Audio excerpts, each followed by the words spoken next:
Hello and welcome to Well Traveled with AAA. I am your host, Julio Soto, am Travel Product Manager for AAA. Welcome to our podcast. We have a great show for you today. A very good friend of AAA, Deaner Snively, all things Hawaii. He is and Senior Account Manager, Executive for Marriott Hawaii, and is our special guest. Deaner, welcome to Well Traveled. Aloha and Mahalo. Thank you for having me. Hawaii is such a popular destination with our members. It's such an iconic type of destination. It is on everybody's bucket list. And I was thrilled that you took time out of your super busy schedule to sort of walk us through that iconic Hawaiian experience. And again, we're thrilled to have you here. All right, so let's start at the beginning, Deaner, if you don't mind. You were born in Hawaii, so tell us a little bit about that experience. Yeah, so I was born and raised on the island of Hawaii. Just to kind of clear up, the island of Hawaii, the Big Island. So its nickname is the Big Island because it is the largest in mass, in size. Oftentimes when people say they have been to the Big Island, they will reference Waikiki. And that is not the Big Island. Waikiki is on the island of Oahu. So I actually hail from the island of Hawaii, which is the name of our state. I'm from the smaller town of Hilo. We tend to have more of a resorts on the Kona, Kohala side. But it was a magical time growing up in Hawaii. Things were much slower and different back then. And, it was probably one of the best upbringings I could possibly ask for. It's wonderful. Hey, Deaner, I have been personally to the Big Island of Hawaii on my personal journeys. And I have to tell you, it's my favorite because it is so diverse and it is so beautiful. So we have a lot in common in our fantastic, love of that island. So if you were to describe that island, other islands, right, to someone who hasn't ever visited Hawaii, and I know that there are going to be listeners who either have or haven't, right? So for those who've never been, what would you initially say to them in just a few words to sort of set that up for a new person who's never been? Yeah, all the islands are so unique in what they have to offer. But the common denominator for all is that once you get off that plane and you kind of just get out into that tropical air, there's a calmness that comes over you. And it's hard to describe, but it's a feeling that you get. And maybe it's part of our aloha spirit, or it's just that you're in the tropics, but it is a calming place. And I think it helps ground you. So for anyone who's kind of thinking about what Hawaii has to offer, it's a good place to just kind of get grounded. I agree. And it is really hard to describe to folks who've never been that feeling, right? That when you step out and you really take it in for the first time, it is very profound, and I personally love it. So here's another thing, Deaner, because again, we do have folks that are considering going for the first time. What's one of the biggest misconceptions that a person may have of Hawaii? Yeah, I think, all too often, everyone just thinks Hawaii as a beach destination, right? Sun and sand. And Hawaii has so many cultural and diverse experiences that we can offer more than just the beach. So I think the misconception is really that we're just a beach kind of destination where you kind of go out there and just lay out. We want you, when you come to Hawaii, to go out and explore our small towns, talk to the locals, because when that happens, then you get a more in-depth knowledge of the place you're visiting. So it really does open oneself up to really exploration of all the islands. That's a great point, Deaner. And I'm from Florida, right? So there's a beach 20 minutes from the front door of my house. And it's just different. Not that there's anything wrong, right? I mean, there are beaches and there are tropical atmospheres and there's that type of thing. But I think Hawaii does bring a very different feel to a tropical destination. All right, so let's talk about the actual travel aspect, right? So, what are some of the must-sees? Now we're talking about kind of bringing these two audiences together. You have folks that have never been, you've got folks that have actually may have already visited. So What are some of the must-see spots? Yeah, so for each island, I can kind of go through a checklist for each island. Let's start with Oahu, just because for most, it is really what they know. They see it on TV with Waikiki and Hawaii Five-0 and all those other TV shows. But for Oahu, really, our largest attraction is the Arizona Memorial and the USS Missouri, two very historic spots, sacred spots, by the way. And now that I said that, I'd like to deviate and say a little bit about the USS Arizona Memorial. It's a sacred place where people sacrificed their lives and died. All too often, one will visit and you'll see people so excited to take a selfie, when in my opinion, that is not a spot where that should be taking place. It's a place to go and honor those who sacrificed their lives. So that's, Oahu really is the number one attraction for us on the island of Oahu. For Maui, somebody should consider going up to Haleakala. Haleakala in Hawaiian translates over to the House of the Rising Sun. So the most coveted time to go is at sunrise, because it does look like the sun is rising out of the mountain. It gets a little tricky only because you will need a reservation to get up there, because parking is limited. But I will tell you, watching the sunset from Haleakala is quite spectacular as well, and no reservations needed for the sunset. For Kauai, probably one of the most stunning coasts on all of Hawaii and perhaps planet Earth. I am biased because I am from Hawaii, is the Napali coast. It would rival the Cliffs of Moher in Ireland. But I will tell you, you'll see these hues of browns and reds and greens, and it's just the most spectacular cliffs that you can see from a boat. Normally, you see it through a catamaran, so you actually get to kind of get on the Pacific and hopefully see some marine life like dolphins while you kind of sail through the coast. And then my home island, the island of Hawaii, our Hawaii Volcanoes National Park. We are having active lava flows as we speak. I think we're on episode 37, which just happened a few days ago. The fountains were taller than the Empire State Building. Wow. So this is molten lava rock. You park your car, you kind of walk out to the viewing spot, and you see these two fountains shooting up higher than the Empire State Building. Are you enjoying Well Traveled with AAA? Subscribe to this podcast today and share your thoughts on ratings and reviews.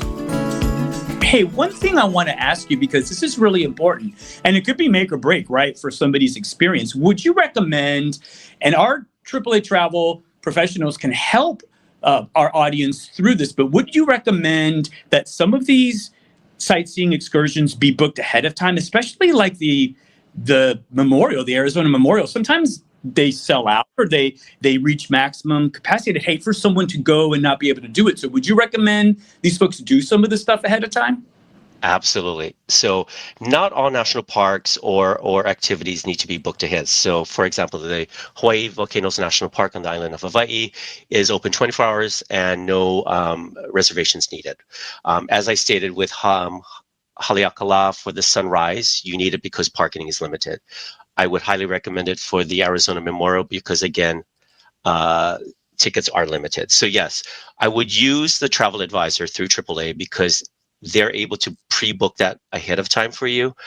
The last 2 years we paired up, you reached out to me to ask about bringing agents to Hawaii to get them familiarized with the destination. And I will tell you, we have had such great success because not only do they gain knowledge of our resorts, which obviously I work for Marriott, but they also gain knowledge of our islands. And like I said earlier, each island has its own nuances, it has its own rhythm, it has its own vibes. And so for the agents to come out and experience that themselves, they then in turn can go back and speak, to the clients, to the members, knowledgeable, and offer those those ideas on an itinerary or whatever it may be. Yeah. And, by the way, we're very proud of our travel professionals that are going to Hawaii with you, and they're learning nuances and details that honestly no one else can bring to the table except for our AAA advisors. So we're very proud of them, and it is helping in getting people to the right places and into the right hotels and into the right islands, and it's all working out well. So thank you for that partnership with Marriott. It's very unique, and we really appreciate it. So speaking of our travel professionals and their experiences in Hawaii, one thing they come back with is great knowledge on the different types of hotel accommodations. I mean, talk to me, Deaner, about what our consumers can expect there, right? I mean, you've got everything, so I'd like for you to kind of, I know that's hard to do, right? But Yeah. what do you recommend? You've got everything. Yeah, we do. So for the most part, we really have resorts and hotels. We don't have condos per se. So accommodations will always be resort/hotel styles. Starting from luxury, like the Ritz-Carltons, we have 3 in Hawaii, 2 on the island of Oahu, 1 on Maui. The Royal Hawaiian, which is the Pink Palace of the Pacific, a luxury collection hotel. And then we've got our premium hotels, which makes up the bulk of our inventory, right? The Westins, the Sheratons, the Marriotts. And then we do have some select service properties like our AC Hotel in Wailea, our Courtyard, and our Residence Inn. But to kind of go over the bulk of our collection, let's take, for example, the Moana Surf Rider, a Western Resort and Spa on the island of Oahu. It is the oldest hotel in Waikiki, considered the first lady of Waikiki, and she'll be turning 125 years old next year. So celebrating a big birthday. So for us, we're taking all of 2025 to really give her a refresh. So we currently have already redone our lobby and our tower rooms and now working on our Diamond Head and historic building. We do take pride in what we have to offer. Like I said earlier, each of our hotels has a different vibe to it, has a different rhythm to it, just like each island. So having said that, when we bring the travel agents over to Hawaii to experience our resorts and experience more what Hawaii has to offer, they then go back and when they speak to clients, can figure out what will be the best fit. Like perhaps the Sheraton on Maui is going to be the best fit for this couple. And then maybe on the island of Hawaii, the Waikoloa Beach Marriott will be a good fit. So it really does take a lot of work on both the agent side and our side to educate and inform. So yeah, exciting stuff ahead. It is exciting stuff. And I would imagine, that these properties, regardless of where you are on these islands, right, they accommodate all different types of people, right? So I know that you definitely cater to honeymooners and things like that. But I mean, what about families? We're probably extremely popular during summer for families. But just like you said, we love all.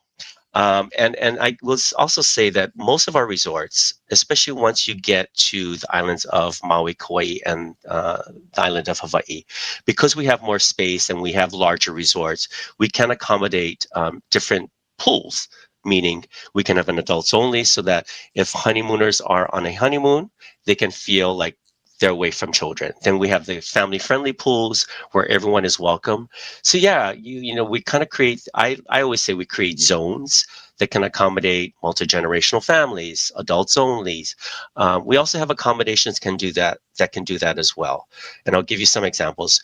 Our Ritz-Carlton residences in Waikiki, they offer 1 up to 4-bedroom luxury residential units. So if somebody wanted to come with a multi-generational family, they could get a 3-bedroom residential unit and accommodate all of them in just 1 unit.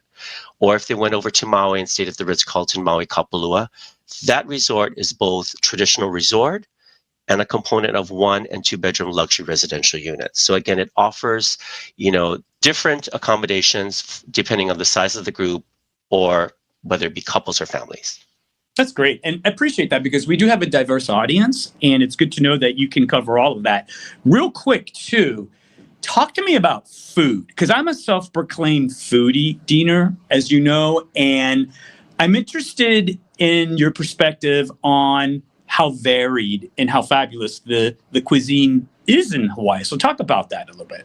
Yeah, so we are a melting pot, right? So a lot of our population initially came from other countries. So from the Philippines, Japan, China, the Azores, to work on the plantations. So with that, they brought their foods. And with that, we started to integrate all of it. So it's a mixed pot of everything. I always recommend. And so Hawaii is very different.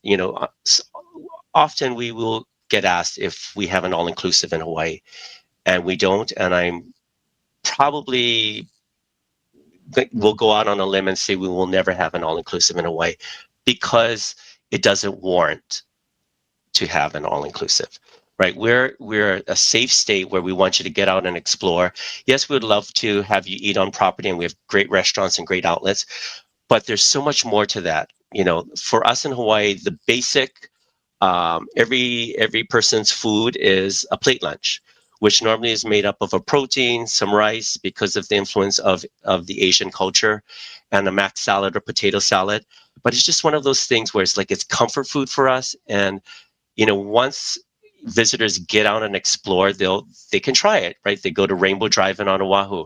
Right next door to that is Leonard's Malasadas, which is the Portuguese donut that was brought over from Portugal. And it's those experiences. So it's a fusion of different cultures coming together. That's wonderful. And I can tell you firsthand, folks, that the food is spectacular. And it's all types of food. I mean, it's elevated, 5-star dining all the way to Deaner's point in street food. I thought it was wonderful. Wonderful. Thank you for that, Deaner. You made me totally hungry. So now we know multiple islands. We have different types of accommodations. We have culture. We have food. We have more than just the beach. How do you put it all together, Deaner? What would you recommend? If I know all these different components, how do you start bringing this experience together?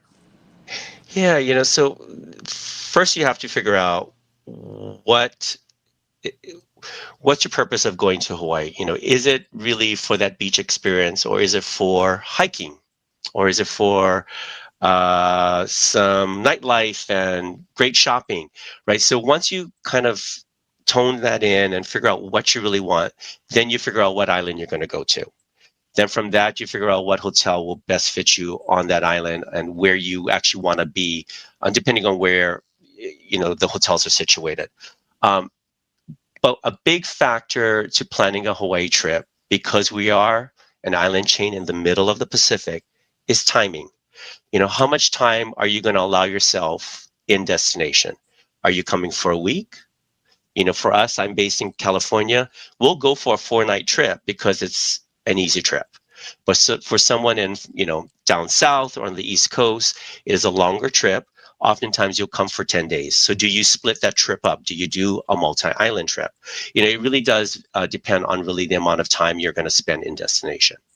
Sure, that makes sense. I mean, I'm on the East Coast, Southeast, and I would say, personally speaking, being that I've done it twice now, 7 to 10 days is a great sweet spot for us on this side of the country. But for folks on the West Coast, it could be shorter. So that makes total sense. Love it. All right. So how do you see all of this wonderful Polynesian culture, the destination, everything you've talked about? How do you see this evolving? We want people to, come with an open mind, right?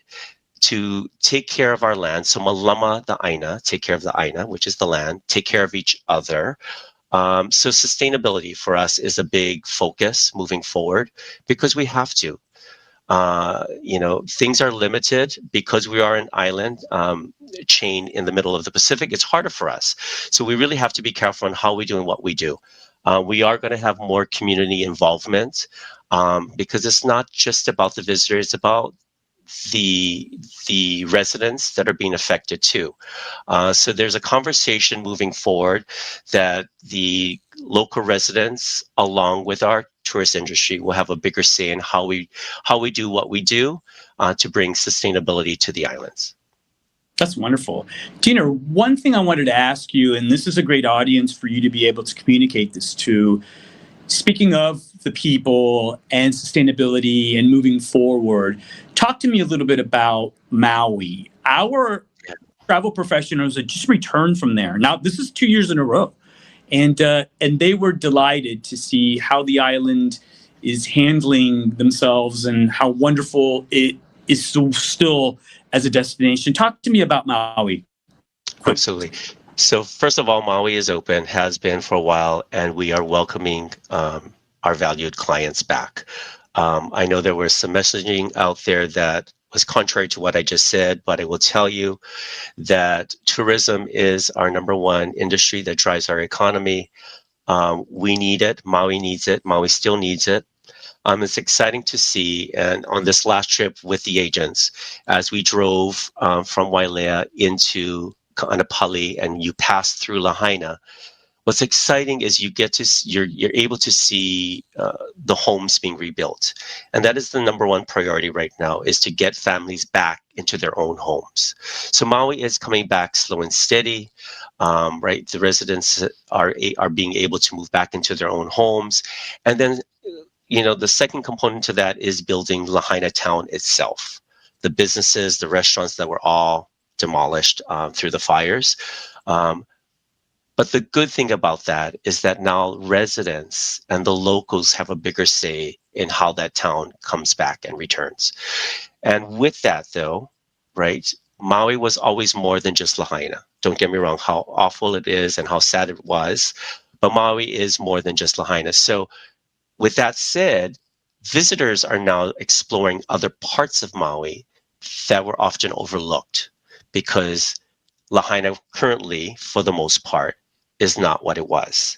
So they are going up country to Kula, to a lavender farm, and they are going to Makawao, which is our cowboy country on Maui, and exploring other things and getting out there, which then is helping the small mom and pop businesses. So things are thriving. From great tragedy comes hope, right? And thank you so much for that message, not just with AAA, but with our listeners. And by the way, you have our full support.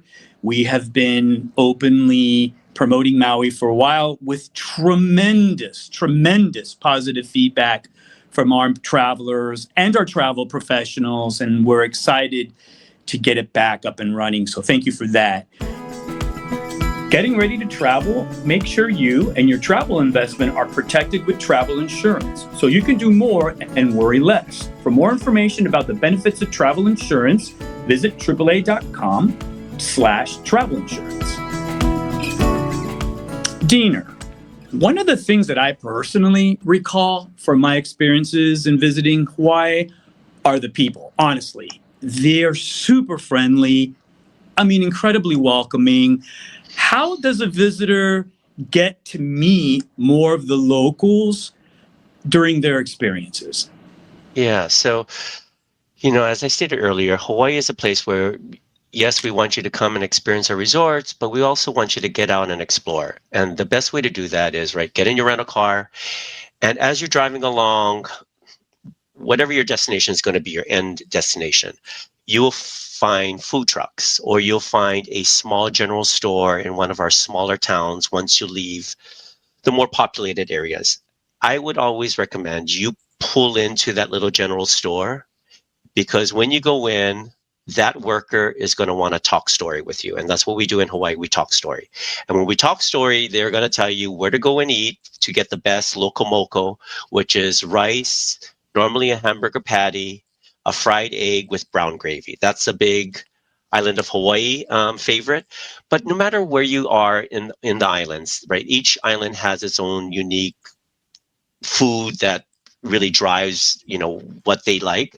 But again, if you stop at one of those general stores, those local workers are always willing to just talk story and offer you little insider tips of where's the best banana bread, or if you want a smoothie, go down to this road. And when we give directions in Hawaii, by the way, this is a funny fact, we don't do north, south, east, west. We will say, go to the pink house, take a left turn, then you'll see the Chevron gas station, then you take a right, and then you'll see this little parking lot, pull in there, and that's where you'll find the little shack that sells the best banana bread, blah, blah, blah. So my recommendation is just go into one of our general stores, go into one of those plate lunch shops. We're all willing to share because we're so proud of our islands usually, and of our local establishments, that's the best way to kind of get you out there. But yeah, it's pretty casual. We greet each other with aloha. I don't know if people always think aloha just means hello and love and goodbye, but the word has actually a deeper meaning. It's made up of two parts. Alo meaning the front or face, and then ha is the breath. So when you are face to face and you say aloha to each other, you're sharing the breath of life between each other. So it is a very deeper connection than just hello, goodbye, I love you, that kind of a thing. But it is our greeting in Hawaii. It is aloha. That's wonderful. And by the way, for our listeners, I've personally had Loco Moco many times, and it is absolutely wonderful. Loved it. Loved it. Hey, Deaner, can you talk to me also about, I've done several of them at different levels. And I would recommend a luau to someone. What are your thoughts about that? Yes, absolutely. So for most of our luau's, right, because we encompass Polynesia, meaning, Tahiti, Samoa, all of that. When you go to a luau, it is not just a Hawaiian hula show. We actually embrace all Polynesian cultures. The food, we try to at least make it more Hawaiian, meaning we will have kalua pork. Usually most of the luau's will have poi, which is a staple for us in the islands. Most visitors do not care for it, but it is usually on the menu just so you can try it. Most people describe it as just bland paste, but as a native and a local, I tend to differ. But yeah, it's definitely something you should see. It's always, on a visitor's bucket list. I would say I would pre-book that as well through the travel advisor because space normally is limited. And it is one of those things that people really want to do once they get to the islands and should do at least once. I agree. And one of the biggest thrills, and it still gives me goosebumps when I think about it, as the resorts and the hotels start to wind down for the day and, sunset starts to get near, they start lighting these tiki torches throughout the property, getting ready for a luau. And there's nothing like that. It will take your breath away. It's so wonderful. It's such a great feeling. So I agree. Everyone should do one for sure. It will. And I'm going to add to that tiki torch lighting. So the Sheraton Maui, from its inception, from the time it opened, has done this torch lighting ceremony at sunset. So the torchbearer starts more inland, lighting the torches along the beach throughout the resort. And then, if you don't know, the Sheraton Maui sits at Black Rock, at the edge of Black Rock. So the torch bearer lights the torches, goes up to the top of Black Rock, which is this kind of small cliff, lights the last torch at about sunset, and then does a swan dive into the Pacific. I will tell you, the oohs, the ahs, and will you marry me moments that have happened at this spot every day for years and years and years is magical. So I welcome somebody to come and see it. That is great. That's great insider information, by the way, Deaner. But you know what? I try to bring that tradition back to my backyard pool. Not the same. Not at all. So you know what? But we can all try. Right. I tried. Listen, if anybody finds themselves in the Tampa Bay area, I'll try to do the lighting ceremony for you. Not the same.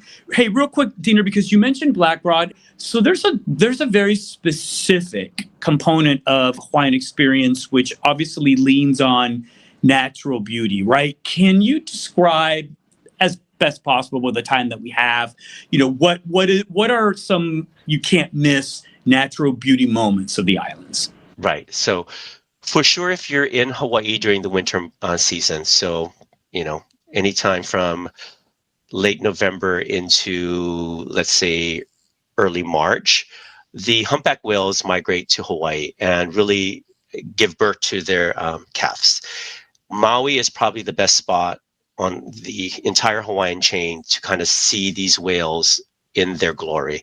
And I will tell you can sit at one of our resorts on the beach or on the lawn and see whales breaching literally all day, right in front of your eyes, right? Or if you get in a catamaran, then you'll kind of glide by them and see turtles and dolphins.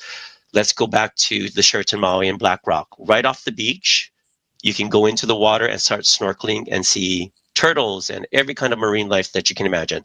One thing to remember, Hawaii is very strict on this. You're not able to touch our marine life. So no touching of the turtles, no touching of our Hawaiian monk seal, which is very endangered, no touching of the humpback whales. If you're a bird watcher, we have great bird watching excursions on all islands. I just recently returned back from the island of Hawaii, where my partner and I went stargazing atop Mauna Kea. Mauna Kea translates to White Mountain because during the winter months, we actually do get snow-capped white mountains in Hawaii. But the reason why we went up to Mauna Kea is because on the island of Hawaii, we don't have any light pollution. So once you go up to about 14 to 15,000 feet above sea level, you go prior to sunset, you're kind of, you're dressed warmly, but not terribly warmly. The sun starts to go down, you see the sunset, and then it starts to get really cold. So then you put on your parkas, and then they bring out the telescopes, and you're able to stargaze and probably see the most amazing starlit sky that you've ever seen in your entire life. Incredible. I went up there with my father many years ago and didn't really understand that astronauts trained up at Mount for moon landings and things like that. Yes. It's otherworldly. And then an hour later, you're at the beach. It is. And I'll give you a fun story really, really fast, too. So during the winter months, when we do have snow, my father had a pickup truck. We would go up with our boogie boards, kind of slide down the slopes, then try and load up the back of his pickup truck with snow, rush down the mountain, go back to our home, unload the snow into the yard, and then call all the neighborhood kids over to come and play in the snow for albeit a half an hour. And then my dad would pack us up in the pickup truck and take us to the beach. I mean, so in 1 minute, we're up in, freezing temperatures with snow, bringing it down to sea level, and then going into the sea because it's warm enough. Deaner, Hawaii has been captured on film and photographs for so many years. There's so many iconic aspects to it, right? One thing I loved was visiting the Royal Hawaiian. It just took my breath away. The architecture, the color, the ambiance. There's just nothing like that hotel in my opinion. Talk to me about other properties that share the same attributes, right? Like if you're looking for those ultimate hotels to look for in Hawaii, what would be some of your recommendations? Sure. I'm going to highlight the Royal Hawaiian, though, because there's so many fun facts about that one resort itself. So let's kind of think about the Royal Hawaiian. It's the Pink Palace of the Pacific. Why? Because it is colored pink and everything in it is pink, even at our pastry shop. The muffins come out pink, our pancakes come out pink, and during Christmas, we actually have a pink gingerbread kit that you can buy and take home and make your own pink palace gingerbread. But what's great about this resort is that when it was first built, the original historic building, if you were to look at it now, one would be like, why are there no balconies and why do most of the rooms face inland? And it is because that in order to get to Hawaii back in the day, people had to come on a ship. And so once they got to land, the passengers did not want to see the ocean. So the Royal Hawaiian, when it was built, is situated so much so that it does face the coconut grove, the Royal Coconut Grove. So I will say it is an oasis in what can be a very busy Waikiki. So the Royal Hawaiian kind of faces inland, and then we built a more modern tower, which then juts out and does definitely have, full balconies and ocean views, etc. But another fun fact is the Mai Tai was created at the Royal Hawaiian, and the Shirley Temple was created at the Royal Hawaiian for Shirley Temple. So fun facts about that hotel. But all of our other hotels, let's kind of give you a sense of place. For the most part, they're all beachfront. Let's go with the Waikoloa Beach Marriott. It sits at Anaiho'omala Bay. Yeah, it's just another bay. But in front of the hotel, there are two ancient Hawaiian fish ponds that the Hawaiians use to cultivate fish so that they could utilize the cultivated fish versus overfishing. So there's some historic things throughout our resorts that we try to highlight, right? Culture is such a big part of all of our hotels. So no matter what hotel you stay at, you'll have cultural experiences with, whether it be learning the ukulele, hula lessons, Hawaiian language. Some of our properties will take you around the resort to show you our native plants and how they were used medicinally by the native Hawaiians. So again, each of the hotels will give you a sense of place so that you know that you are in Hawaii. Dreaming of island breezes and ocean views? Make your Hawaii getaway even sweeter with exclusive AAA discounts at Marriott hotels across the islands. Whether you're soaking up the sun in Waikiki, exploring the lush beauty of Maui, or unwinding on the Big Island, your AAA membership saves you 10% or more with AAA rates. Plus, you can still earn your hotel loyalty points. Just head to AAA.com/hotels to start planning your next Hawaiian escape. All right, so Deaner, one final question as we wrap wonderful conversation. I wish we could talk for hours and hours, but I definitely could. Yeah, me too, because it is such a great destination. We always ask our special guests, which you of course are one of, what does well-traveled mean to you? Just to get out there and explore. Oftentimes you can get caught up in planning a trip and thinking it has to always be this big, grandiose trip, when in fact it could be in your backyard. It could be exploring a part of your own state that you haven't, visiting another state, and or going international. But going with an open mind and an open heart and realizing that no matter where you go, you are a visitor and a guest of that other place. So it's leaving your home, going into someone else's home. For us in Hawaii, when people come, I think the biggest thing we want people to bring with them is an open mind, but also be ready to, shift gears a little bit, slow down, and come in knowing that culturally we have a different culture in Hawaii, and we should all be cognizant of that when we go into a different state, perhaps, or for sure a different country. So just get out there and explore, because it's a big, beautiful world. And that, listening audience, is the true wonder of Hawaii. Thank you so much for taking time to be with us on our Well-Traveled podcast. Hope to hear from you and talk to you soon. And thank you all for joining us. Mahalo.